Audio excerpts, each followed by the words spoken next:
All right, everybody, welcome to Outlander Media. We have another exclusive interview with you here, coming to you live from our fabulous studio here in Knoxville, Tennessee. We are joined by the one, the only, Mrs. Tiffany Fallon. How are you doing?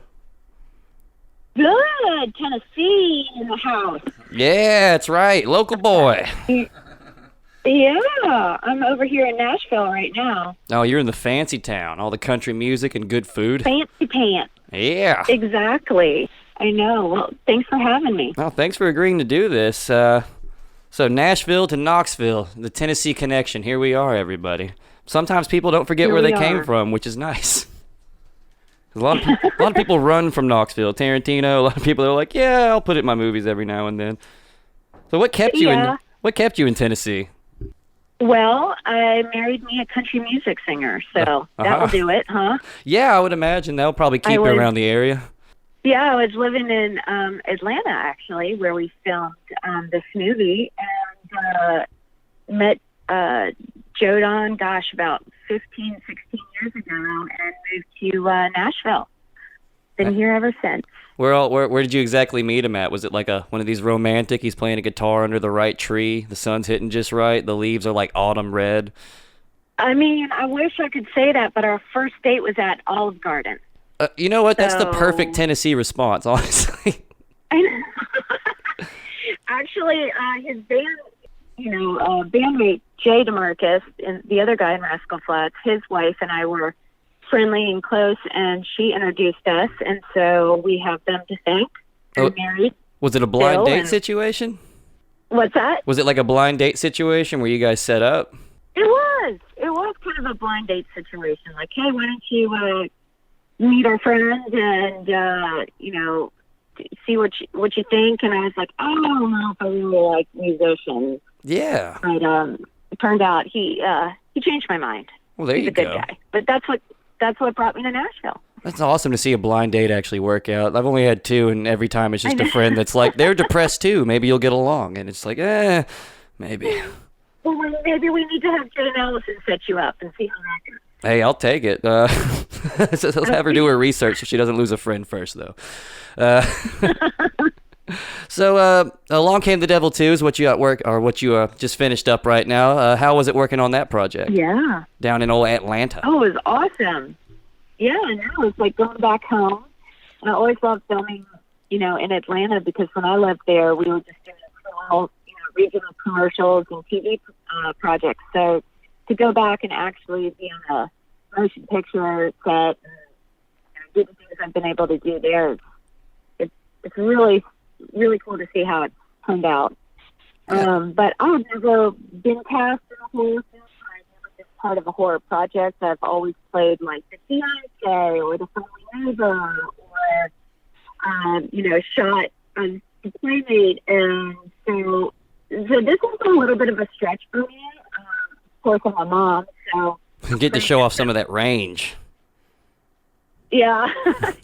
I'd never even seen what took place on the set of a horror film. So I was a little nervous, a little apprehensive, but going into it, I knew Bruce from a previous meeting with him, and he is phenomenal. And Jason, the director, and Heather, his wife, producer and actress in the films, made it a really family environment. It's always good to have. Like you're on like a family set. Yeah, you always want to have some friends on set. I've done a couple movies where it's just a bunch of strangers, and I'm the lone comedian that's just trying to make the sound guy laugh, and everyone hates me by the end of it. Yeah. but if I have friends there... Turning off your mic at the end of the day, like end up for you. Yeah, exactly. Yeah, I know. I hadn't met anybody else besides Bruce, and it had been a few years, so I was coming in, the new girl, but one of my first scenes was, having a family dinner, so it was just like jump on in and get your feet wet. And Mark was awesome, who plays my husband, and he has kids, so we all just kind of jumped in and did what we do. Good chemistry, good experience, good rapport. It's always good to have. Yeah. It's got to be fun getting pitched a horror movie at a family dinner. It's like, can you pass the role so you're screaming mercilessly? Exactly. I did have to pretend to be a lot nicer than I usually am as a mother, so that was a huge stretch for me. Oh, I would Other imagine. than that, Moms are stubborn. How are you so nice on film? Oh, that's awesome. And it's nice to hear that you married a country singer, and it's not a playbait that just tried to marry Dave Navarro. That is comforting for me. Makes me happy. Yeah, that's typical, isn't it? Yeah, well, he always finds his way around there. I don't understand. He's the luckiest opportunistic tattooed man I've ever seen. Exactly. Well, yeah, I am. I'm a lucky girl. He's a good person. Heck yeah. You know, is very supportive of this crazy lifestyle I lead as a mom, and then, you know, partaking in projects such as this movie and other little things we dabble in. Yeah, it sounds like you get to do a little bit of what you want, too. You're living the life. You kind of get to pick and choose. This sounds fun. I'll do this. Yeah, definitely. I mean, my thing is this point in my life and my career, I just really like to work, and I like to work with interesting people and talented people. And this opportunity popped up, and I was like, hell yeah, sign me up. Speaking of interesting and talented people, I got to bring up one of my. He's one of my man crushes. Bas Rutten. Oh. How exactly is Bas Rutten? Like, just in person, as cliche and generic as a question as that is. How awesome is Bas? As cliche as I'm going to tell you, he is a teddy bear. Like, he is the scariest teddy bear, but he is just a dynamic personality and just full of life. He brings up the energy in the room tenfold. He is phenomenal. I'm so glad you brought him up. He's one of my favorite people on the planet. I love that man. If you ever get to meet him, he will not disappoint you. You know how some people will disappoint you in the end? Oh, yeah. More than not. You want to meet your idols or whatever. Yeah. Anything, he'll raise your expectations and even more. Yeah, he seems like the uncle that I always wanted to have. Like, just like can teach you how to throw a head kick, might give you a beer. Like, just good dude. Yeah, exactly. Yeah. Yeah. Well, it's like he lights up the room. It's what I've always liked him. Is like he's one of the first like trained badasses that like when I see him, he gives me like Golden Girls energy. Like, oh, he's lighting up the room. I'm so happy he's here. I want to have drinks with him. Oh my gosh, he is amazing. I love that man. Oh, he's fantastic. How did all of that get set up for you? And what was it like meeting Bas Rutten day one? Because like you hear the legend of this man with the iron leg. Yeah. Well, you know, I had been involved with sports and in college, and moving forward radio a little bit, but I had never been in that world of MMA. And it was an opportunity that I had to audition for, and I was in out of California at the time. So I was just kind of starting to figure out who the cast of characters were, even though it was new for me, much like this project, right? Yeah. And so every day I'd be meeting with a new fighter or Kenny Rice, and I mean, it was just like a normal working environment. No one in that world was a disappointment. In fact, it was just the opposite. I mean, my expectations were, I think, lower than what it turned out to be, because these guys were so polite and kind and respectful, not only to me, but to each other. Yeah. And their opponents. Well, they get the sportsmanship mentality that they bring along everywhere they go. That sure. The way of the warrior. And the discipline involved in it, yeah. Yeah. They call it Bushido, the way of the samurai, the way of the warrior. Sure. Yeah. But Bas was great. I mean, he taught me a lot about, you know, just being on camera and having an enthusiasm for what you do and the passion behind it, and he never loses that. And when filming horror movies, I figure like knowing a guy like Bas might help you out in trying to get some intensity for these scenes, or maybe teaching you a kick or two to help fight somebody off. I channeled a little Bas. Yeah. I should have done that. A little bit of what would Bas do? I love. Yeah. I'll need to make that my first tattoo. I don't have any either. I'm still trying to find something to care about enough to wear forever. Exactly. I just can't commit. Yeah, because I'm the type of person, I'll get one, and then I guarantee you a year or two later, I'll hate it. I won't be able to enjoy whatever it references anymore. Too cynical. Yeah. For my own good. I good. can't even decide what I want for lunch, more or less something that's going to be permanent on my body. Yeah. So when you're doing a horror movie like this, Like, do you actually believe in ghosts and devils? Do you have to manufacture it in this movie, or do you already buy it hook, line, sinker, so you're coming in here a little bit easier to scream at these things? I mean, I think I'm a child of the 80s, so, like, we grew up with Freddy, Nightmare on Elm Street, Halloween. I've always loved those movies, and I've loved the dynamic it brings to the viewers. I think I've always loved the idea of ghosts and the spirit world. I tend to watch darker things. I think because I have to watch such light things with my kids during the day that I kind of need a balance by the end of the night. Yeah, it's always good. So I do love that side of it. I'm not a rom-com kind of girl, so for me, I always gravitate towards the darker side of, viewing things. So I've never had an experience per se.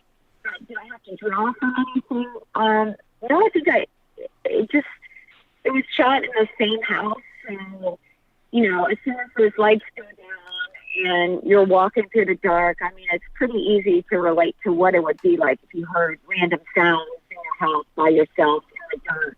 Oh, yeah. You can go there pretty easily.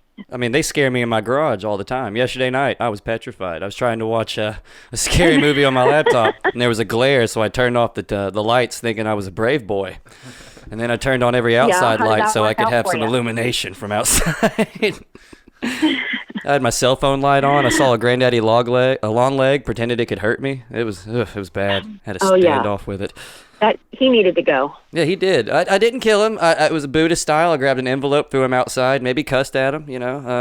We'll get the hell out of here. Right. A little good karma in your life. That's not bad. I named my dog Karma for a reason. Yeah, she comes around. That's awesome. That's glad to hear though that you actually have fun doing this and whatnot.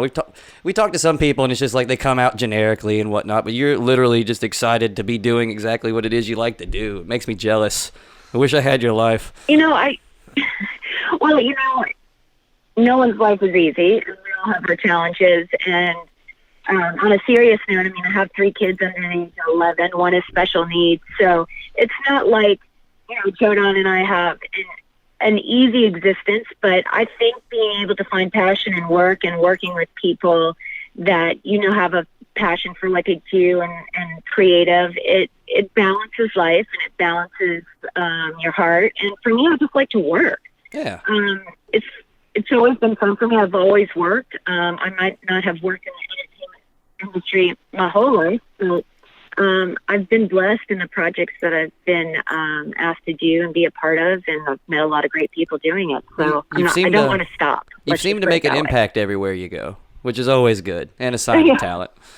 And it's definitely well-deserved, the success that you have. You can draw from every experience and have fun with it. Definitely. Florida State, degree in sports management. What made you not want to go to the University of Georgia? Well, I grew up in Florida.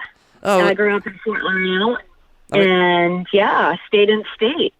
And so went to the great city of Tallahassee, Florida State Seminoles. We're struggling a little bit this season as your orange team over in your neck of the woods. I'm a Georgia fan. Don't claim me with these orange kids. Ugh, these clowns, these Bulls fans. I know, it's tough. It's tough to be a fan. But I loved sports and I loved Florida State and decided might as well marry the two, and graduated with a sports management degree. So after that, moved to Atlanta, and that's how I ended up in Georgia. Okay, I saw Atlanta, and you said Atlanta earlier. The inner dog fan in me had to call you out for a second and be like, why aren't you sick in the dogs? Yeah, no. I thought we was hell. Nope, don't like the Georgia. Don't like the University of Georgia. That's the one thing we're going to have to disagree on, Tiffany. I thought we were going to be friends. No, not quite. We're not 100% there yet. All right, we'll be good acquaintances depending on how the blind date your friend sets me on goes, and we'll take it from there. Okay. We'll see how that goes. But I've had a great time doing this. We got along, came the devil too. Yeah. Do you have anything else you'd like to tell people where they can check you out, find stuff you're working on? I just finished an episode of Tyler Perry's The Have and Have Nots, and that was also filmed in Atlanta, which was cool to go back and do that. But other than that, I'm just living life, trying to be a happy person. Well, that's honestly better than what most people are trying nowadays. So you got a leg up on everybody. I'm trying. I'm not saying I'm thriving, but I'm trying. And that's all that matters. That's all we can ask for you, you know. Well, thanks for having me. Oh, thanks for agreeing to do this. This was a lot of fun and very easy. So thank you so much. I wish you nothing but success in all your future endeavors, all that jazz. And my name is Chase Dyer, for your friend with the blind date reach out. Just find me on social media, and I'll be more than happy to not be lonely anymore. Thank you so much. I will start working on it. All right. Thank you. Tiffany Fallon, everybody. All right. Thanks, Chase. Yep. Bye. You guys have a good day.